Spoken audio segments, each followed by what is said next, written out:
Welcome, everybody, to another episode of Indie Game Lab Studios. I'm Garth, your host, and today I am joined by Chris Backe, who has designed many games, and he may even be familiar to some of you, uh, as he is everywhere. But today we're playing one of his games in particular. This one is called Transylvanian Lottery. So, welcome, Chris. Thanks for joining us. Thanks for having me, Garth.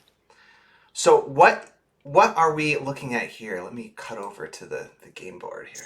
Sure. So Transylvanian Lottery is a game where you try to rig the lottery. You're all classic Transylvanian characters, and you're trying to win some of the cool prizes that you can use and play with as your character. Nice. Okay, so it looks like there's some kind of hidden information, some take that mechanics. hmm Okay, Oh yeah, yeah. And one thing I love about this game is that you can play it as nice or as nasty as you want to play it. If you nice. there's almost always an option to do that. Love it. Well, luckily I'm not one of the players today because otherwise I would be trying to just mess up everyone else at all costs. But that's just me. I think Nerd might play a little bit like that too. Actually, no, Nerd wins at all costs. I think Nerd. I think my money's on Nerd as always. We've got three players in right now. We've got folks will recognize Nerd. I think actually Nerd didn't win last game we played. Is that true? Yes. Yeah. Yes. Okay, so your streak has been broken, but we can start a new one today. We've got AppDev up in the upper right corner, and thank you for joining us, Dr. Mindermast. So we got Spanish too? Happy whatever time it is where you are.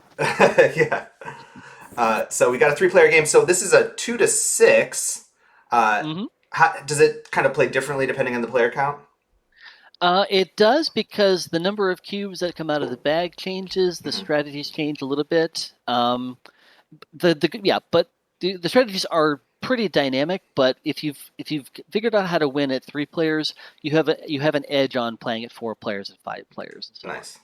Well, I want to chat with you about everything from design to, your kind of involvement in the game industry. But first, maybe we should start out by getting the players going. Sure. Can you kind of run us through how to get started, get playing? Sure. Okay. So as always, this is Transylvanian Lottery, and I want to give you guys just a shout out and thank you for your time and your energy here. To get started with setup here, you're going to notice each of you has 9 cubes in front of you. What I'd like you to do is take one of your cubes and put them in each of the bags, and in each one of these ticket areas marked 1, 2, and 3. So you should have 3 cubes still in front of you when you're done. Nice. Just give these a shuffle. Okay, brilliant. So next thing I'd like each of you to do is to draw a roll card and then put it just left of your hidden area inside the white box. So right here, for example. Perfect.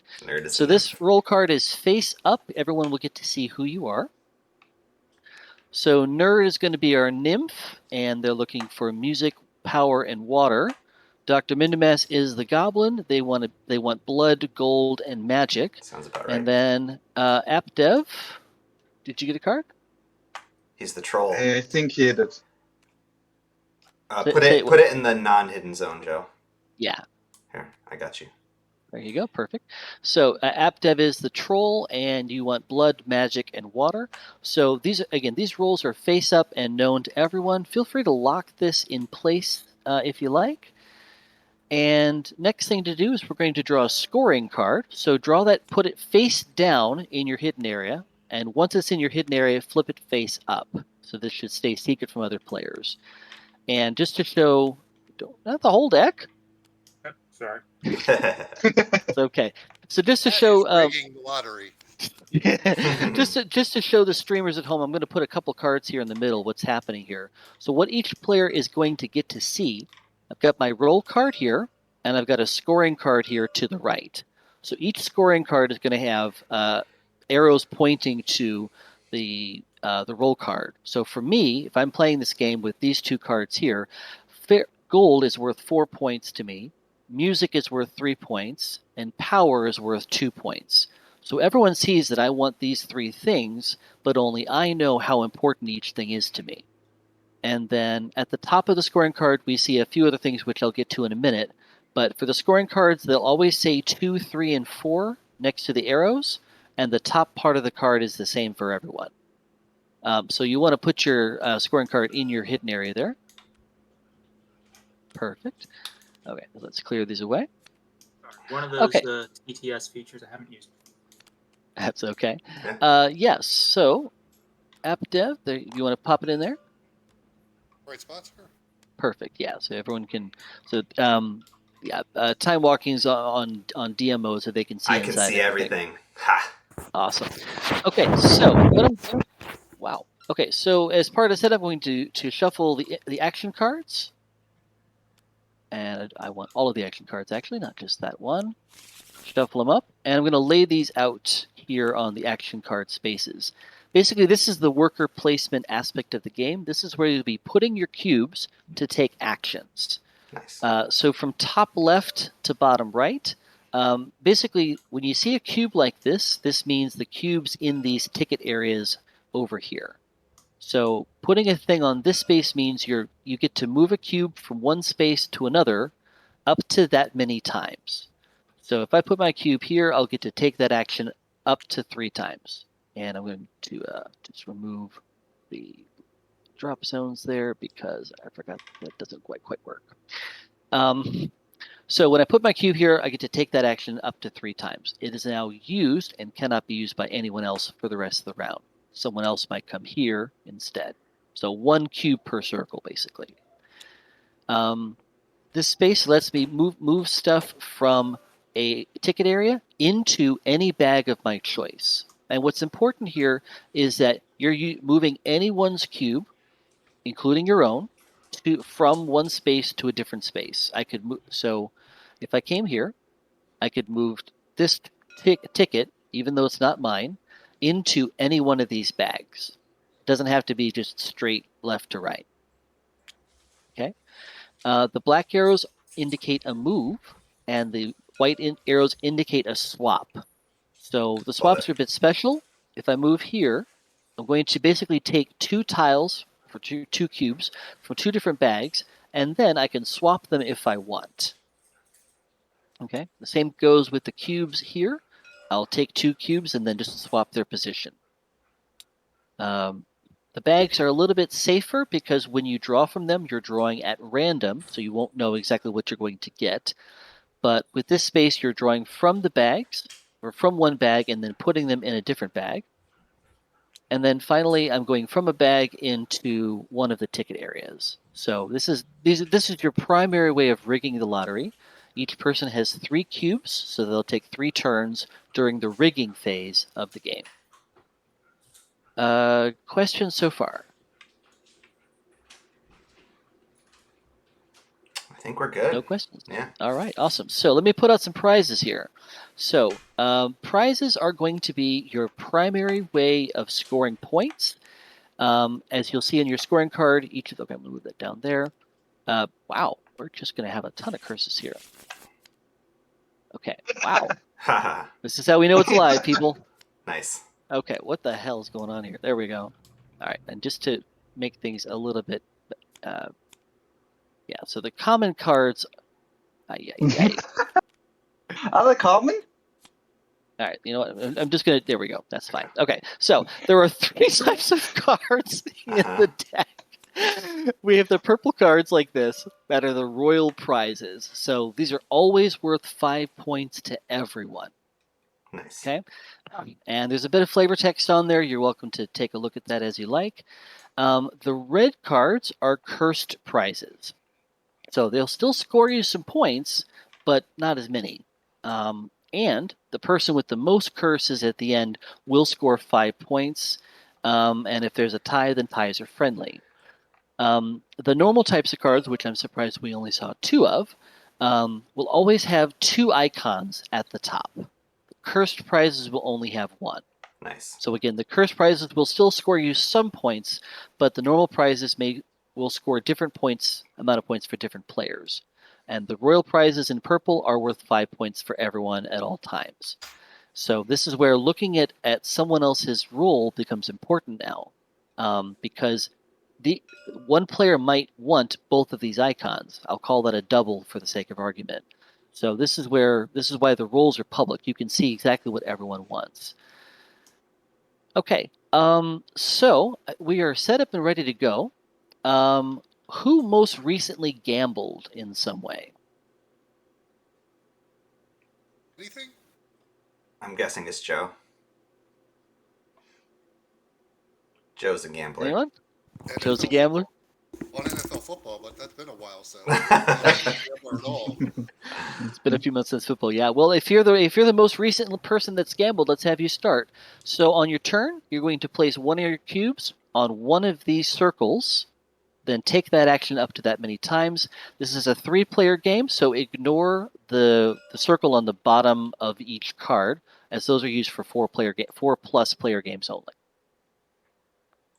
All right, so let me see if I can do this correctly. I am going to with this card here. Mm-hmm. So So now you're going to move up to 3 cubes from these areas into any of these bags of your choice. Yes. So it doesn't matter which. I can take any 3 cubes, correct? Any 3 cubes. They could be yours or someone else's. All right, Joe's all in on red. Perfect. Okay. Can tell he's a So that's your gambler. turn. Well done. Clockwise to Nerd.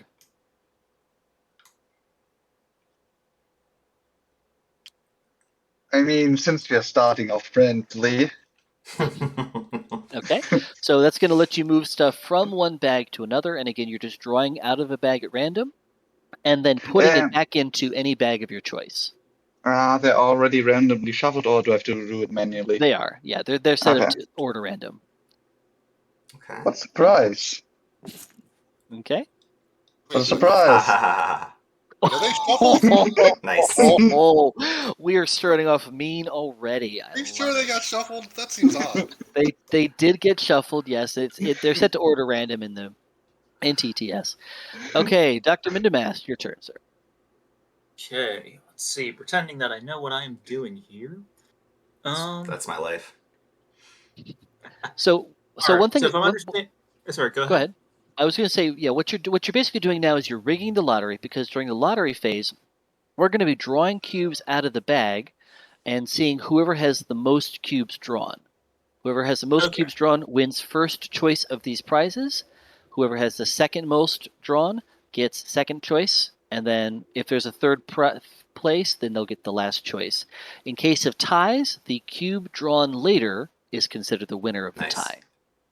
Okay, so basic idea, I want as many cubes as I can get into a bag when I care about what's on that row. Does Yes. that sound about right? Okay. That's basically correct. Now, I'll mention one thing that I forgot to mention. At the end of the rigging phase, we're going to take all the cubes over here on these cards here, and all of the cubes here, and we're just going to move them stage left into the bag. So all of the cubes that end up in this ticket area 1 go into bag 1. Okay. All of the cubes that you place here to take your actions also go into the matching bag. Are we allowed to look in the bags, or do we have to keep track by memory? No, you're welcome to hover over the bags to see how many cubes there are in. In the real world version, you'd be able to feel from the outside about how many cubes are in, but you cannot search the bags. That's correct. Nice. I like it. Okay. So I'm taking one of these cubes to assign it to a task, and this one lets me. But I cannot. You're in. Exactly. You can feel from the outside in the real world version. So that one's going to let you swap tokens from 2 different bags. So draw 1 token from 2 different bags. Mm-hmm. And that's sort of a complicated one to resolve, I think. Here. Yeah. All he has to do is just choose 2 different bags, draw 1 token from each, and then you can choose to swap those 2 if you want. Yeah, I have to make sure. Okay. So I will do that, and then I get to do it a second time. So that. Just because I didn't really see, which one did you get? Which one was it? Okay, yeah, it looks like you're just drawing them. Yeah, my suggestion would be when this action comes up again, just take them out of the bag and put them off to the side. Like here. Right, yeah, that's a good idea. Yeah, I'm sorry. Probably just easier that way. Because I seen that one of my cubes disappeared, but I have no clue from which bag that one disappeared. That's I okay. believe yours moved from the blue bag into the green bag. Oh, okay. Yeah, So you're not hopefully meant that's not what you wanted. Yeah, you're not meant to have perfect knowledge of the bags, but you can. But it's worth remembering that everyone has exactly 9 cubes. So what you see out here on the board, -9 is what's in the bags, and this is not meant to be a super heavy memory game. But if you can track some of that stuff, you may have a slight advantage. So that's a round of play. Any questions so far? Now I'm going. Okay, Here he bring it on, goes. Apdev. Nice. Now So I you're get to taking stuff draw one. out of a bag and then putting them into any ticket areas you like. Okay, one. So, Chris, you said that this game. Did you mention before we started streaming this game has won an award or was a finalist in some competition? Yeah, this was a semi-finalist in the Fastaval event and in Denmark. Oh, nice. They selected about 22 games to appear at that event, and the players there judged the games. They gave some great feedback, and some amazing games were also shown there. It was an honor just to be selected, honestly, but it was also great to see people really enjoy the game there. Nice. Well, you see, I'm going to use my special ability. As Nymph, I'm going to Oh! take 2 turns in a I row. didn't even know I had the special Oh, ability. special Yes. abilities. So Watch look out. at you, Pikachu. So what we're going to do here, and I'll go over this in just a minute here. Once Nerd has completely wrecked the game here, but yeah, each of you has a special ability on your roll card, and hopefully these are clear enough. But feel free to ask questions. Essentially, they each let you do something a little bit overpowered at a specific point in the game. So, purple. Your troll says before starting the lottery phase, draw 2 tickets from a bag and then remove them if you want. So you have one final chance to kind of mess with the lottery before we get to the actual, lottery phase. As befitting a troll. Dr. Mindamas, your goblin, has the power. Each rigging phase, you may empty one bag, then move cubes to each other bags once. So Ooh, that if seems you the feel one strongest bag, one to me. yeah, if you feel something's getting too full, but, yeah. Okay, so Minima or Nerd, you took I you took took my your 2 2 turns turns. in a row. Okay. Yeah. Now you did see there that it says your last turn Yeah. is skipped, so you're done for the round. Nice. Or no. Fair enough. Okay, we're over to Dr. Minimast. So if you don't end up with any cubes, like the 5 cubes that come out of a bag, if you have none of them there, then you won't get that third option, I'm presuming. Yeah, so you have to. Yeah, at least one of your cubes has to come out of Okay. the bag to score a prize. That's interesting. But All right, so if a cube is drawn and you don't score a prize, then that cube would drop down into the rightmost spot of the next draw. Okay. That shouldn't happen in a 3-player game, but Right. it technically could happen in Oh, other yeah. players. Mm-hmm. Okay, so So I'm taking any 2 cubes that are on the board and putting them into whichever bags I choose. Is that perfect. That's Mhm. exactly Yes. correct. right? Okay. Let's see. I think we've got a mean game going. I will do my best to play along. There we go. All right. Okay, so purple, this is your last go this round. Touch my cube. Let's see. I think I'm going to go here Okay. because Nerd is such a fine, upstanding citizen. Mm-hmm. Put him here. Okay. And you get to swap. Don't you get to swap? So you get to Yep, pull the greens that's a up. swap. I gotta wait till the goblin's done his dirty deeds. Well, yeah, he actually, yeah. You want to, this is a swap with the white arrow. Oh, I'm sorry. So Okay. So yeah, that's good. So you could move the 2 greens back up here, or you could swap the reds for the purples down here. Oh yes, this is much better. There you go. Nice. This is even more All right. devastating. All right, excellent. Love it. And Dr. Mindamas, your last turn. So And it's worth noting that these powers are may, not must. You don't have to use them if you don't want to. Yeah. I'm going to save mine for when I have at least a little better idea of what I'm doing. There's 3 lotteries, right? In the full Yes. game. Okay, so That's exactly right. So there's 3 rounds, Yeah. and each round will have one rigging phase, like the one that's ending now, Mhm. followed by a lottery phase where we award the prizes. Nice. I'm excited to see the lottery. That's going to be like the big reveal, basically. Pretty much, yeah. Okay, excellent. So that is the end of the rigging phase. Any questions so far? Can I troll myself now? Okay, so that says before starting the lottery phase, so we're going to get to that in just a second. But as the end of the rigging phase, we're going to take all of the cubes in this row, and we're going to pop them in this bag.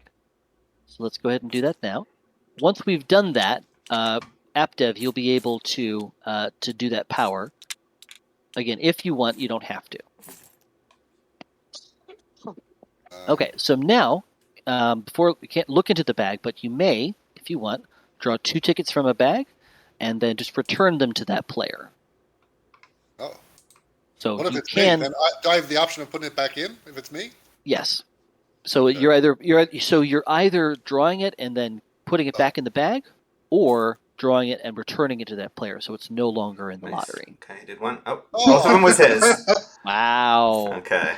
Unlucky. Okay, so what's going to happen now I trolled myself. is Yeah, you did. I'll go ahead and run the lottery for the first time and let you all watch this. But basically, I'm drawing cubes out of the bag at random, one at a time, to fill the spaces here. And in a 3-player game, we're going to draw 5 cubes. Okay, so just to show it's all on the up and up, I've shuffled it. We've got green, purple, purple, Oh, nice. green. Yes. Okay, so again, person with the most gets first choice. Second most gets second choice. There is no third place here. So purple, choose which of these prizes you'd like. Oh, I want a personal balcony. That was just There you go. Oh yeah. Easy choice. Okay, so Dr. Minimask gets your second choice. Do you want a royal prize or a curse? Do you have a brain or do you not have a brain? Well, it's worth remembering. I guess I have to fake having a brain, even though the character sheet says I'm a goblin. No, it's worth remembering that the curses do give you one thing here, and on the scoring card, just to show it off one more time, basically this icon here, any icon that's not on your scoring card is worth 1 point. So every card's worth something to you, and if you have the most curses, then you'll score 5 points at the end of the game. Nice. So in this case, taking the royal card was the right choice, but there might be cases where you want to take the curse. All right, Okay. lottery 2. Oh, try to So remember. lottery 2. I'm on We fire. got red, green, Well, purple, I'm on fire. green. Green. So in this Oh, okay. case, Green win. green gets Oh. first choice because they were chosen later, followed by red, followed by purple. And Joe's the only one that wants both of those symbols. That's true. So you get to yoink that away from him. Yeah. I was surprised he wasn't going for bag 2 earlier. Okay, so purple, that one's all yours. You I was got trying some to poison divert food people's- from the lottery. Do I have to take this? Yes, you must. I was trying And to again- refer people away from number 2 that they didn't Yeah. notice I could use the Well- one thing that was there. But Yeah, it didn't well, it's work. worth, yeah. All right, it's worth remembering each curse is worth some points, and Yeah. that matches your one of the things you want. So that's Yeah, actually I worth know. at least The 2 points to you. worst curse in the world. Fair enough. Okay, lottery 3. Purple, red, purple, red. Oh, for Okay. God's sake. Ooh, Boom. Easy 5-pointer. I'm screwed. And then Joe. Use this. Yes. Yeah. There you go. A little wand. Okay, so what's going to happen as far as resetting goes? We're going to take the unwon prizes. They're just going to be moved off the board here. All of these tickets here are going to be moved into this ticket area here, which I'll do now. Oh. So now you have a bit of a different seating this time. We're going to take all the cubes out of the bags, and we can just put them out here in the middle for just a second. And what you want to do is you want to take exactly 3 of them back to your possession, essentially. Great, that makes So you'll always have 3 turns to play 3 cubes. If you have any extras, you can go ahead and put those in any of the bags you like. So That's green, before the prizes get drawn. it likes to be. Oh, good God! Sorry, got choked up there for a second. Yes, the prize cards will come out the prize cards will come out right now. But yeah, that's basically the reset. So if you had more cubes drawn, you have a higher chance of winning prizes, but your cubes are out here a little bit less safe. Okay. It was part of the balancing / catch-up mechanic of the game. I like it. Yeah. Okay, so now red and green, feel free to put your cubes wherever you like. Oh. And so who started that last round, by the way? I did. What color was that? I have to have Purple. purple. Okay, thank you. So I should have put this first player marker in front of you. We'll move this around clockwise. So Nerd will start, and I think you all are good to go here. If we'd like to head off and commentate in a different channel. Let's kick the players out so I don't have to mess with getting your. Okay. Always kick the players out. Yeah. Hey, whatever you do with the players, I don't want any part of the whole kicking out. All right. Goodbye. I just thought we go to a different room and talk smack Yeah. about them or something. But come back at the end of the games. I wanna talk about Nerd's victory. All right. They already left. So that was fun. So that was round 1. We're gonna see 2 more rounds of this. Yeah. Yes. Who has the edge right now? So Joe has 3 cards. He's the only one with 3 cards. Mm-hmm. And as much as he was like whining about it, he got a magic, which is worth two plus 1, 3 points for him total. Yeah. So we know that the magic is worth 2, 3, or 4 points, but only he knows which one is worth. Oh. The music.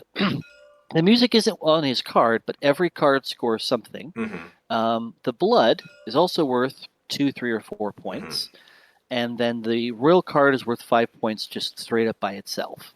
And now me and the stream viewers, we actually know exactly how much he's got because I'm cheating and looking right into his scorecard. Yeah. So Nerd's doing pretty good as well. Obviously, he's got an icon that he wants. Mm-hmm. And one thing that comes up with once you've played a couple of times, you begin looking for the doubles. Yeah. And by the doubles, I mean someone that has 2 icons Mm-hmm. that match to the icon someone wants. Yeah, so that now could be one of the worth choices up to you have, 9, right? exact, well, Yeah. up to 7 basically. So, but then plus one icon more for each of the icons, right? No, Oh, it's no. not plus 1. It's plus 1 for the card. Got it. Yeah, it's basically 1 point if it's not one of the 3 on your card. Mm. So there are 6 icons in the game. Each card has 3 of them, and if you get one of the other 3 icons, then they're worth 1 point. Got it. Okay.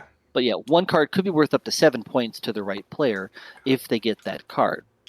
So in this playthrough right now, I'm looking at we have 5 prize cards out, and what I usually encourage people to do is to take a look at what other people might want to see if they have a double or if they want a double. Joe has 2 doubles out there. Yeah. So if people are paying attention, they might want to stop Joe from collecting those doubles because, again, each card is worth something to everyone. So it's not just I'm stopping him from scoring, up to 7 points. Right. I'm also going to be getting some points from that myself. Oh, this go to the underworld is a double for both Joe and Mindermast. Oh, boy. So now they both have a really good, strong reason to go for wanting to be first in this row. And if they're paying attention and they both realize that, then they both really want to fight over that. And Nerd can just ignore that bag if they start fighting too hard, right? Put his Exactly. energy elsewhere. Yeah. Exactly. And everyone's got 9 cubes, and they all go into one of the 3 bags. So you can almost guarantee win one of the bags, and you can have a pretty good shot at 2 of them. Mm-hmm. It would be pretty unlikely to win all 3 of them, though. Yeah. Especially with this goblin power. I think Mindermast can guarantee himself the underworld by using his goblin power on the last round of the rigging phase. Exactly. And these powers are meant to be a little overpowered, but only in a specific segment or part of the game. What we can do here, if you like, we can look at some of these other roles here. So we have the dwarf, and the dwarf is the only one that can actually look in the bags. Ooh, so nice. If they get that, if they get the dwarf when it's not your turn, they can look at any of the bags of their choice. So now, don't you have, if you have photographic memory, can't you know perfectly what's in the bags anyway? If you have photographic memory, you should be in freaking Vegas, man. Okay. playing some 7-deck blackjack or whatever. Well, nerd's in the game, so I think he doesn't need the dwarf. Like having the dwarf power for him would be pointless. Fair enough. Yeah, I've yet to play with anyone where the memory really came into play because Okay. again, the lottery phase is pure chance. Sure. You're just drawing cubes from the bag. You can calculate probabilities and know, like if you have that memory, you'll have a slight advantage because you'll know exactly where your stuff is and Right. what those probabilities are. But the lottery phase that's pure output randomness. Yeah. Yeah, I like it. It's like there's like kind of some you can get pretty deep with the strategy in the rigging phase, and then it kind of just goes all out the window in the Yeah. draw from the bag phase, and that's gonna alienate some people, and some people are gonna love it, I think. And that's one thing that I've really tried to play with in terms of the balance of luck and strategy. What I realized is that if you have the lottery first and then you have the strategy, it doesn't feel like a lottery. Mm-hmm. A lottery is, a random chance draw. You can do all these different things to rig it, but there's still the matter of having to actually, have a draw from a bag. Anything else just doesn't feel like a lottery. Right. Yeah, that's great. I love so you're a well-seasoned game designer. You've got many games under your belt. Are any of them actually published yet? I should ask first. Or are you... So I have 13 games signed at the moment. Oh wow! None of them have been published. Okay. I'm going to be going to the UK Games Expo. This is June 3rd to 5th in Birmingham, England. I'm actually living in the city as well. And I'll be demoing one of my games there. Nice. It's called Rift Valley Reserve, being published by Board Game Hub. And that's basically going to be a pass and play sort of game. Sweet. As background, I love the idea of the roll and write games. Mm-hmm. But I always wanted more player interaction. Yes. And as I played more roll and write games, I was like, why can't I interfere with you or mess with you in some way? Why can't we, mess with each other because we're each working on our own sheets? There's some limitations about how many times you can mark on a thing or whatever. But what I came up with was basically everyone starts with their own map. And in Rift Valley Reserve, you are trying to draw trails and place your bases so that your trails go past animals on the map. Nice. So you'll take your sheet, you'll make your mark, you'll take your turn, and then you pass your sheet clockwise. So you go to a different sector of the map, basically. Right. So everyone has the chance to potentially mess with you or work towards their own plans. And just like in any good roll and write, you can only use each space once. Oh, I love that. That's fun. So you get a little, and there's almost no luck in that game. So everything you're doing is strategic. Everything is based on where you want to put stuff and how you want to potentially use it to do stuff. So we'll be demoing that at Board Game Hub. I'm hoping that'll come out later this year, but no date has been announced yet. Nice. That's awesome. So you've got tons of games in your belt. Do you find yourself gravitating towards or specializing in a certain genre? So when I started making games, I really liked the idea of games that were simple to learn, that were simple to play, but offered a lot of deeper strategy as you played them. What I've started focusing on more recently is the concept of the first play. Because statistically speaking, you are most likely to be playing a game for the first time. You are somewhat less likely to play the second time than the third time, the fifth time, the 100th time. So the first play experience is how most people will experience your game on average. That means if they play it the first time and they have a great time, it becomes a lot easier to get that out to the table again and again and again. So being able to get what I call mechanical competency, being able to understand the game's rules, I'm playing correctly, I'm not cheating accidentally or intentionally.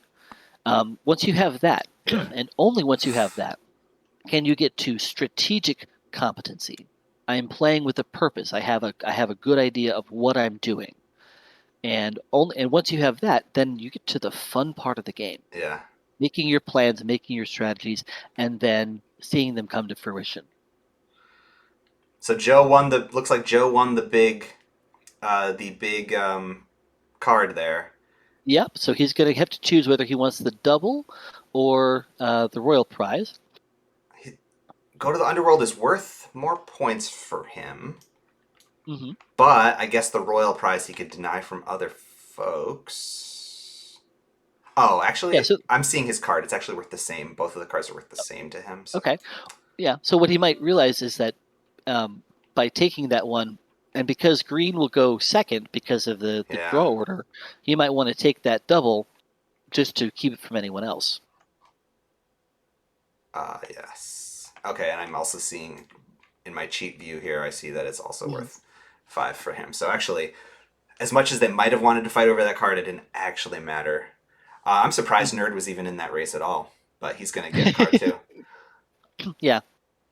And as long as you, and that's actually one pretty strong strategy. Mm-hmm. As long as you're in the race, if you get even one card drawn and you end up getting third, then you're going to score a card. Yep. It might not be the card you want, but because there's going to be such a fight over those cards, Nerd might end up with another lightning, another power.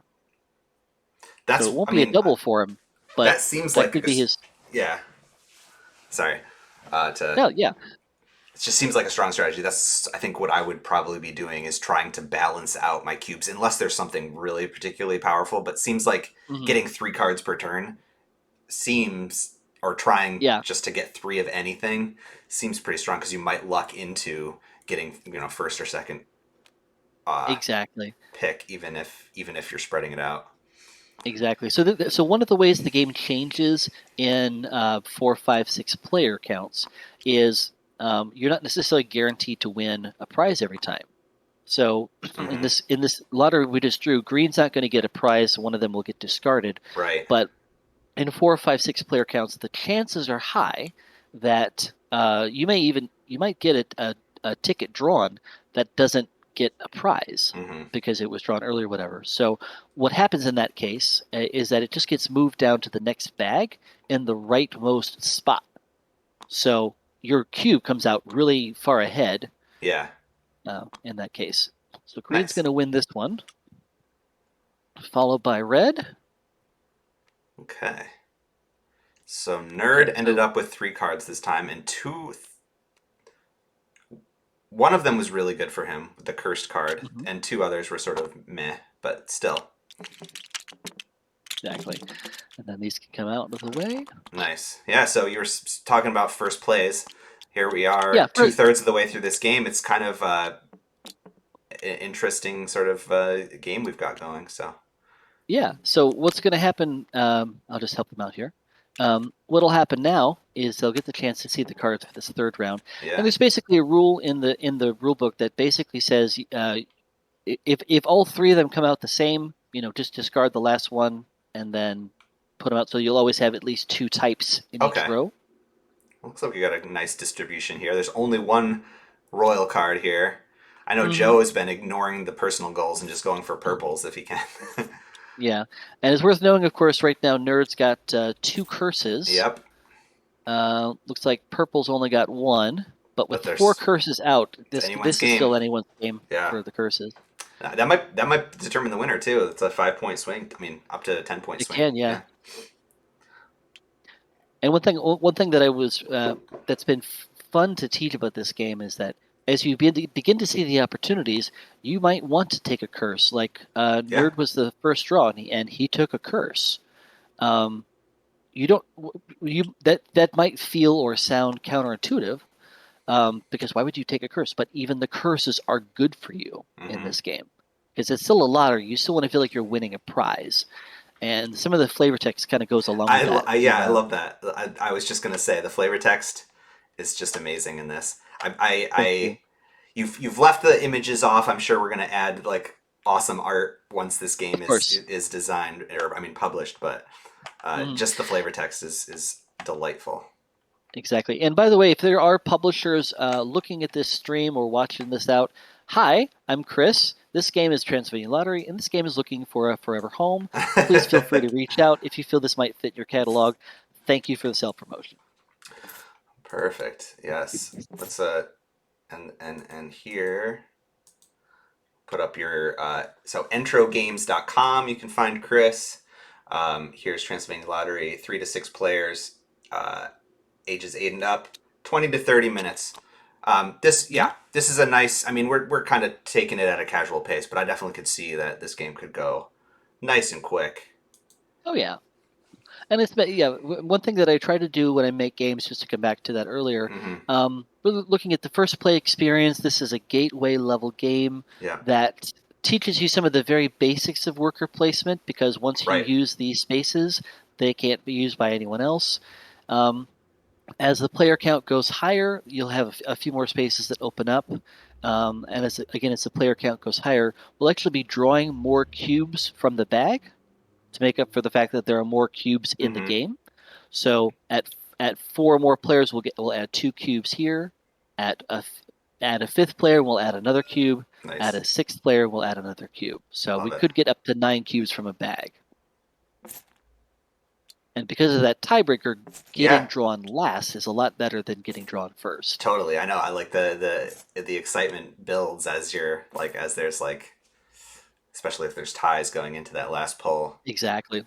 That's fun. Yeah, this was a fun mechanic that actually came up during playtesting, because I wanted to have, obviously there's going to be ties when you have so few cubes being drawn at a time.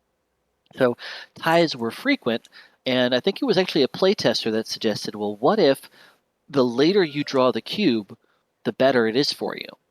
Maybe it's worth more points, or it helps you out in some way. And yeah, this was a playtester that came up with this. Nice. So pro tip for any designers, obviously, there's always listening to your playtesters, and sometimes it's just, in one ear, out the other, but write everything down. You don't necessarily have to agree with it or like it, but write it down. You never know where a piece of feedback will take you. With another one of my games, I had just asked them for other theme ideas, and one of them just blurted out something, and they said later they weren't even thinking about it, but I went, no, that's actually a perfect theme for this game. Yeah. And you just blurted it out without thinking about it, but that's exactly, like, that game is signed now, and that theme that they suggested is the theme of the game. Nice. Amazing. One thing I know about you is that you're playtesting all the time. You're in a bunch of different Discord playtest servers, right? Yeah. How much playtesting has this game in particular gotten? It's gotten about 30 playtests, give or take. Nice. So yes, as background, I'm the co-creator of Virtual Playtesting. This is a Discord server that meets Mondays and Thursdays, starting 6 p.m. UK time, and it's basically designers playtesting other designers' games. Like most of the other groups, there's a rule of reciprocity. So we get your game to the table, stick around, help some other designers out. And we have a spreadsheet, so we'll just start at the top and work our way down. I'm also in remote playtesting, which meets Tuesdays and Saturdays, 10 a.m. Not 10 a.m. Tuesday afternoons and Saturday afternoons Eastern time. So that's an American-based group. And Joe Slack runs the once-a-month group on Sundays. There's any number of other groups that are out there to do your playtesting and get other designers looking at things in ways that you wouldn't get from a normal player. We're designers, we're really good at breaking games, at finding loopholes, at finding unusual ways to play that can cause the game to go, what the heck's going on here? So anytime I can get my game in front of designers, I absolutely want to do that. Yes, for sure. Designers, I mean, playtesting, it just always, in my experience, just pays dividends, especially if you've got a group of designers, looking at your games with a fine-tooth comb. Exactly. And the virtual groups, I mean, this wouldn't have existed without COVID. For better or for worse, there were lots of real-world groups that when they started doing lockdowns, everyone, their mother and their auntie, all went to the virtual world. Yeah. A lot of them went to Tabletop Simulator. We all struggled with learning this new tool. I remember telling my friends I loved the process of cutting out cards, sleeving them. You had to drag me, kicking and screaming, into this virtual world. And it took months to feel comfortable with the whole, the interface of it all, but also uploading things, optimizing how a game plays in TTS. which is different from how it would be played in the real world. And I mentioned to some people that we have 2 layers of abstraction. When we have designers playing a game in TTS versus players playing in the real world. So while this is an amazing tool, it's also an abstraction of the game we would play in the real world. Because in TTS, we're not able to look at each other. Right. It's hard to play a social deduction game. Yeah, totally. In There's some TTS. games I that can't see translate through his more. face. Yeah. Exactly. Also, some games just don't work in the virtual environment at all. I have a game that involves Velcro, for example. That just Yeah. I can't play test a game with Velcro in TTS. So, yeah, so looks like they finished up the Final final lottery rigging is coming phase. up. Here we Reed's got a go. lot of tickets in that bag too there. Yeah, I mean, Nerd tried to mess him up by moving. Last thing he did was move 2 of those out, but still, what is so important in? I guess it's just that's the one with the 5-pointer bag 2. Yeah. Yeah. Okay, so Oh, troll. he's Joe's using his trolling. troll power to draw 2 tickets from a bag and remove them. Okay, Joe trolled himself like always, but he got rid of one thing. Yeah. Okay, nice. Let's see.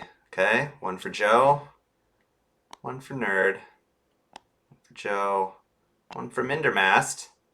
Ooh, came down to the last one. Okay, Nerd gets first pick. That's big for him. I think he's going to want to take that. Well, actually, I don't know. That power. He's doing an. Oh, I'm actually surprised by that because the power and water was his double. Oh, the both is double. That's the thing. He also. Oh wow. Okay. He was happy with either of Interesting. those. Oh yeah. That one hurts other players more. Wow, well played. Yeah.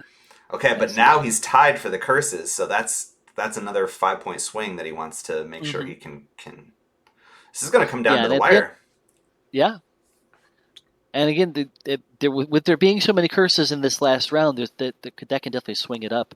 But they might be okay with playing for a tie because ties are friendly. Oh, but if you want to deny those 5 points from someone else, what better way to do that than to take a curse? Oh, Nerd just barely gets into the second choice, which is another big one for him. So taking that curse, it's painful for Joe. Definitely his better move. He's going to force whoever comes out in the last bag here to take a curse to try to tie. But if Nerd can get the curse first, then he can guarantee the 5 points there. Mm-hmm. Plus, he denied a magic card from Joe, which was going to be worth some points for him. So that was like, oh my gosh! Okay, Nerd. So Nerd's got first pick. He doesn't even need a curse. Yeah, but both of those are going to be good. Okay, so if it's good, why don't we head over to table 1 to join them? We can tally up scoring. Let's have them come back here. I don't like if I move around, it messes up my stream. I think they know to trickle back over here. Okay. Yeah, that's very cool. Yeah, so that's basically the end of the game at this point. Yeah. You just take all of your cards, you would reveal your scoring card, and then you just count the points. Welcome back, everyone. Thank you. GG. That last lottery was pretty exciting. Yeah, definitely no manipulation there. No manipulation there. There you go. So, So, currywurst over all these little bags, fingerprints. Yeah, so as I was just about to say, reveal your scoring cards and then just count up how many you have of the various points. Feel free to type or write on the table, whatever's easiest for you. And then most points will win. If there's a tie, then the person with the most cards will win. Okay. Well, and if you're still a tie there, then the tied players would win. I was looking at Nerd for a favorite, but look at 4 different 5-pointers for Mindermast. And he's got a lot of, let's see, what's worth the most for him down here? Gold? How much? I didn't do as well there, but Blood's 3 points. I'm not going to complain. Okay, yeah. Now, for this card where neither of those icons does anything for me, so so each of those icons is worth 1 point if it's not on your card. So this card is worth 2 points for you. Okay, so then this one I still get 1 point for the water in addition to the blood, right? That's correct. So this card's worth 3 for the blood and 1 for the water. All right, cool. Ah, sweet. 36 points. 36, nice. Nice. I've only got 26. Okay. Okay, and how close did Joe get? 30, Ooh, 34, I think. look at all that Wow. blood. Oh my gosh. So blood is worth 3 for Joe, and he's got 1, 2, 3, 4, 5 blood symbols. That is saucy. And all that magic too. He was doing good on those symbols. Oh, I was going to win if I had won the second lottery. Yes. I would have had the third curse card. Right. Forced Yep. her to win the last one. Instead, I had to win the last one. I lost that one too. Yep. So that's where I lost the game. That ended up close. That was good. That was a good one. Yeah, well played, everyone. Yeah. So Chris was just talking about how this game and a lot of his designs are kind of focused on the first play. So this is super useful information. Like how did you guys feel on that as the first play? Do you want to immediately run it back or what's your feeling on it? I guess after a full playthrough, I feel like I got the hang of it, and it definitely drove home for me that I should have been paying more attention to all the different point symbols. Mm-hmm. Which, I don't know, maybe that would just be easier for me at an actual table instead of this format. Right. But that's me and my stupid brain. Nice. Joe, this kind of Yes, seems like maybe your cup of tea. Tell me if I'm wrong. Yeah, quick, light filler game. Yeah.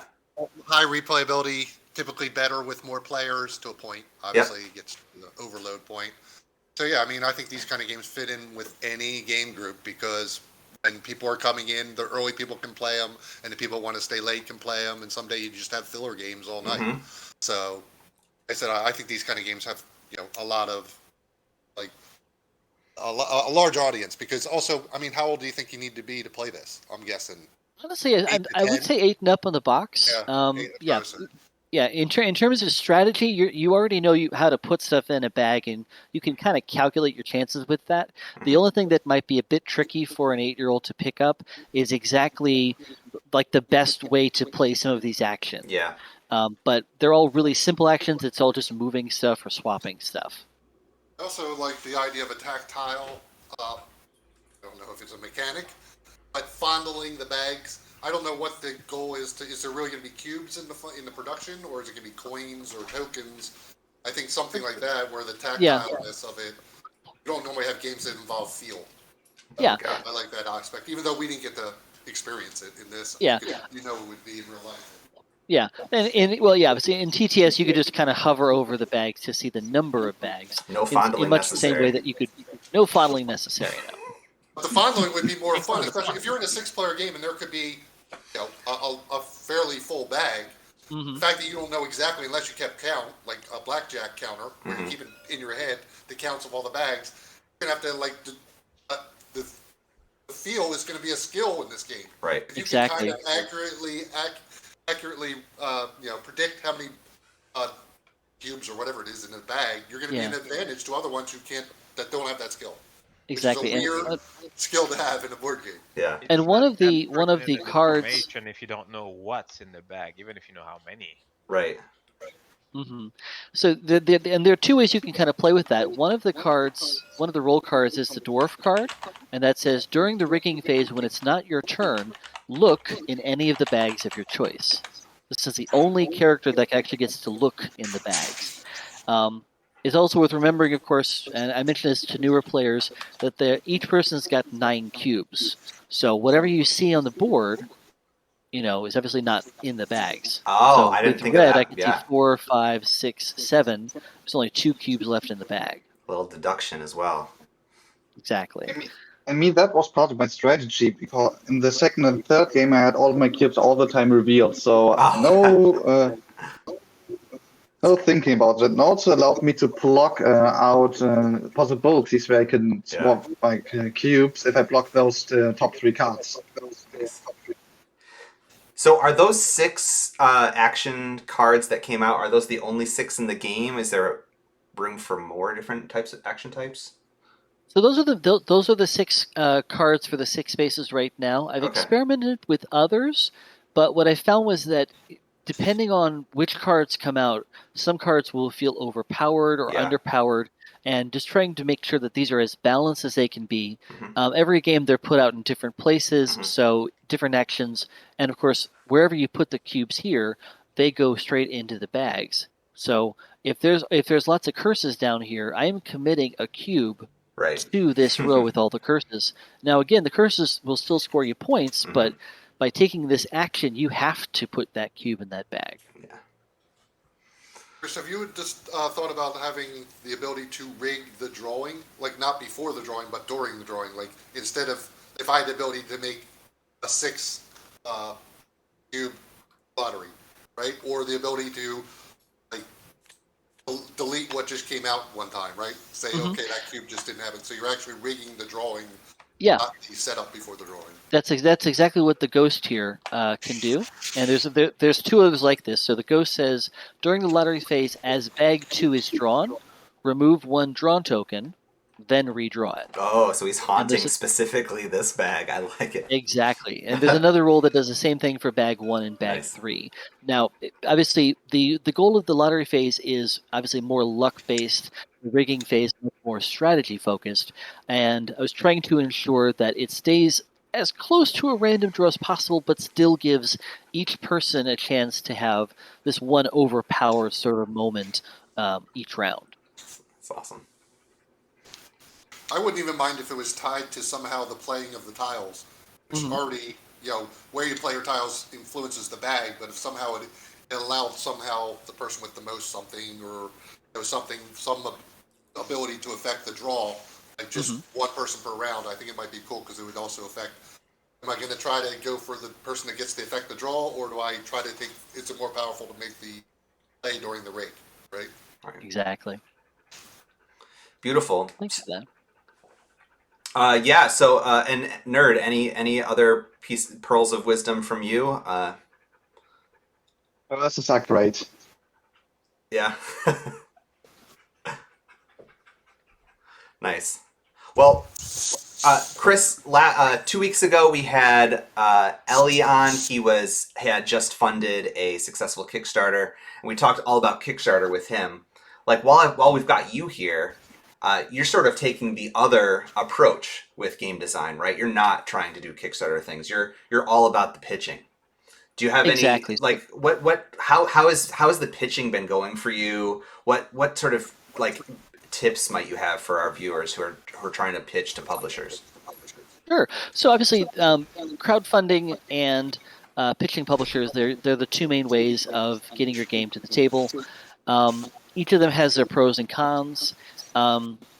In 2018, I did a lot of research. I liked the idea of the Kickstarter, and what I realized is that there's just so much work that goes into making a Kickstarter that people don't think about. There's just the design part is the part of the iceberg that's above the water. Below the surface, you've got all of the business stuff, all of the manufacturing stuff, the distribution stuff. You're running a business at that point.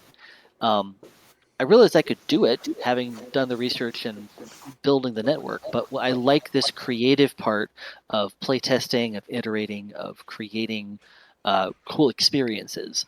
So I've gone more or less all in on the pitching side of things. So the most common things I create as part of my pitching tools, if you want to think of them as my tools and my Swiss Army knife, I have my sell sheets and I have videos.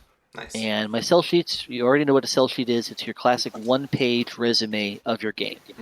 I personally have a template that I've made, and it's basically a 4-panel thing, almost like a comic strip, where each panel shows a specific element of the game or a specific step of the game.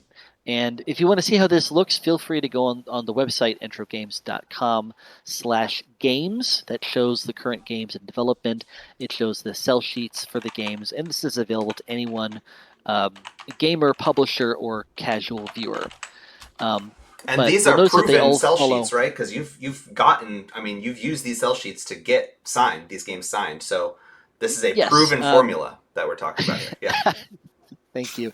Yes, I have 13 games signed at this moment, Mhm. and a lot of them did use this format of spreadsheet. But it's not just the spreadsheet. This is just a way of getting that first little bit of interest. Right. So my goal with the spreadsheet is not to put everything on it. It's not a rule book. It's not a how to play tool. All it's doing there is to give a publisher the sense of this might be a fit. Hmm. So this is the little bit of bait you drop in when you go fishing. Right.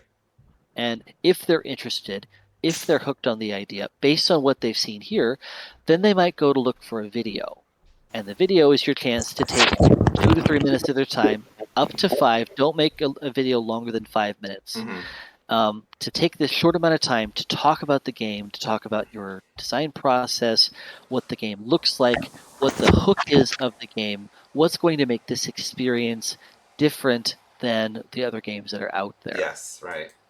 So if a publisher has been hooked by these two things, then they should want to sit down and talk with you about the game. Hmm. Whether that's an appointment at a convention, that's a common thing to do. Like soon I'll be pitching publishers, asking them for some time to meet them at UKGE or at Essen or at Gen Con or at Origins. Whatever conventions you have Yeah. the chance to go to meet these publishers are opportunities to sit down with them across the table. They're usually 30 minutes long. They might be an hour. And this is your chance to sit down, break out the cards, and show them how the game works. You want to play a few turns. You want to explain the different thought processes that come into play. You want them to see the game shining with the spotlight on it at its brightest. And in the best cases, the publisher will take it home. They'll Mhm. take the prototype home. They might ask you for a print and play version, which is always nice. And this is their time to take it to their team to see what the team thinks. They might playtest it some more. They might want to see if it fits their line or their current strategy. And I'll come back to this in a minute. But if they like what they see, they'll send over a contract.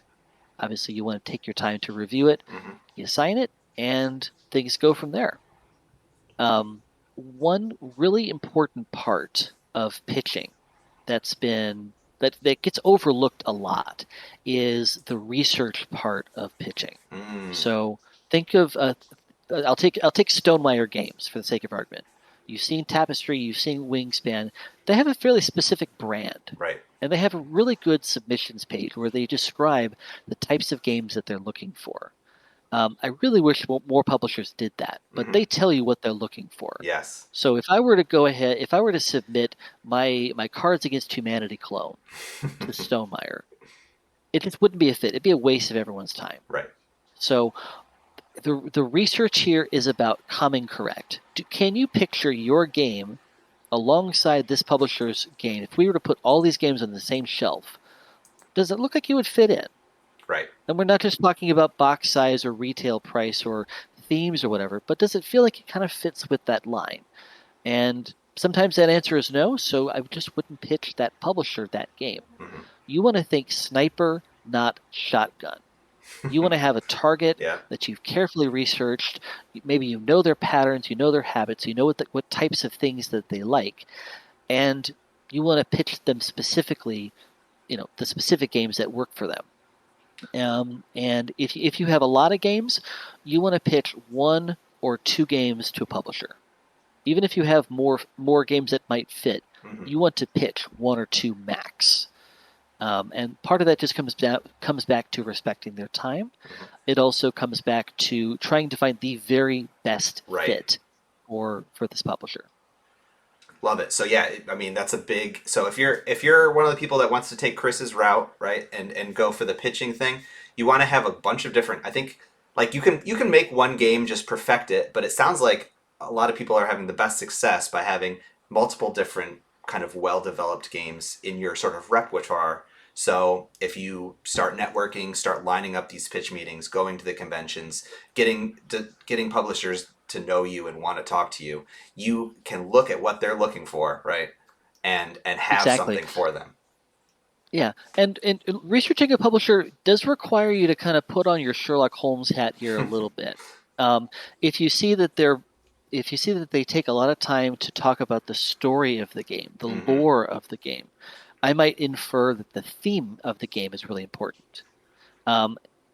Publishers might be really interested in using some bespoke, unique components, Mhm. or they might want to use just kind of generic components. So what I frequently do in terms of researching, I mean, if you have the chance, physically pick up their games, open them, play them. You're already doing this anyways, but just with a bit more analytical thought. Look at the things they're putting in the box. Are they unique components? Are they cubes? Are they kind of upscale like metal coins? Are they chipboard coins? Right. Um, things like that. But what also helps with the research is just understanding that what they might have made 5 years ago is not necessarily what they're making now. Mhm. And one rookie mistake I made, and I'm sure other designers have made this as well, is I might submit a game to a publisher because they made a similar sort of game 10 years ago. Right. And where they are as a publisher now is different from where they were 10 years ago. If they only made one party game and it was 10 years ago Right. and they haven't made any sense, They don't want my to make party best guess, games. yeah, they don't want to make party games, or they felt maybe it was a flop. Sure. Maybe it just wasn't the direction they wanted to go in. Yeah. Any number of things could have happened, but the fact that they're not making party games now should tell you all you need to know. Look Right. at the last 2 or 3 games they've made. Look at their website, their social media to understand what they might be looking for today, and continue that research on Board Game Geek. A lot of publishers are making games for themselves. Mhm. And this is where you put on your Sherlock Holmes hat again. Yeah. Look at the Board Game Geek listings for this publisher. If it's the same designer that made the last 3 or 4 games, that designer is probably the person behind the publishing house, or the publisher and designer. Maybe that's a 2-person team. So your chances of pitching them something are probably non-existent Got because it. that publisher only makes their own games. So I Interesting. actually have Yeah. a category for that personally when I research a publisher. I'm looking to see multiple people's names in the designer credits. I'm also looking to see how frequently they release games. Okay. If they release 5 games a year, they're probably working with outside publishers Yep. or outside designers. If they make 1 game every other year, that's the chances of them only making their own games is higher. Yep. So this isn't rocket science, but it does take some inference Oh, that's and some good looking at the tips. facts Yeah. and things like that. Love it. Yeah. So one thing that I do beyond making games is I have a website, tabletoppublishers.com, Oh, let's get and that one this in is there. basically my personal database of publishers based on their public-facing information. And what it does is it helps you basically research them a lot faster. I come back to saying think sniper, not shotgun. Mhm. This helps you sort and filter and search publishers a whole lot easier. And so I've literally spent hundreds of hours researching the publishers to make this tool. And this is the same exact database that I use myself. The only things that are not there are the personal notes about my games, Sure. but also anything that's not publicly facing information. Yeah. So if you wanted to do the research yourself, you absolutely could. Everything in this database is also out there, Nice. but it did take literally hundreds of hours to put it all together. Yeah. I bet. That's amazing. Well, thank you. Thank you for everything you do for the community. I know you're very active on all these playtesting servers. You're out there playtesting basically anyone's game who wants to sign up, right? And on VPT or some of these Discord Try channels. my very best, yeah. Yeah. So we've got, I think we still have links to, we've always had the link to VPT server in our server links on our IGL Discord server, a couple other servers. If people are interested in playtesting, they know you can find us pretty easily either through our IGL studio, and we'll point you to all the different playtesting servers, or check out Chris's work at entrogames.com. You offer some other services as well. I don't know if we need to really get into that now, but like what rulebook help, editing help. Yeah, exactly. So I do professional rulebook editing, Nice. proofreading, and I also help either designers or indie publishers develop their game to go from the really cool idea that they've had Mhm. into the product that goes on a shelf with a price tag. Nice. And one thing that's been fascinating to do is that getting to see the industry in these different facets really helps to round out your knowledge on what is a game. How does it go from concept to early idea to playtesting to pitching to publication to players playing it at a board game cafe. Right. So as a pro tip for the designers or other people in the board gaming world, whenever you can get involved in multiple facets of the industry, do. Yes. For some people, that might be volunteering with the publisher to help them out at a convention. For some, it might be playtesting other people's games. It might be volunteering to develop a friend's game. So obviously, there's a big difference between designing the game and developing the game.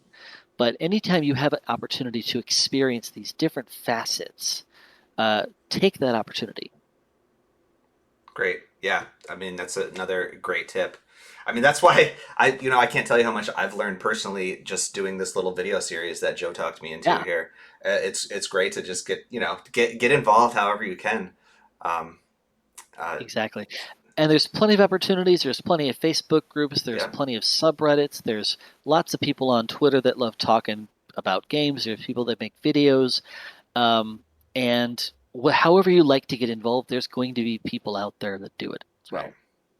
And speaking of being involved, thank you so much for watching here. Reach out to us. We're all willing to talk about games, play your games. So yeah, thanks for tuning in. Thanks for watching the Transylvanian Lottery. Thanks to our players, Joe, Nerd, everybody that tuned in. I think that'll wrap us up for today. And thanks most of all to Chris for joining us. Thank you all for playing. Thank you for watching. Enjoy the rest of your day.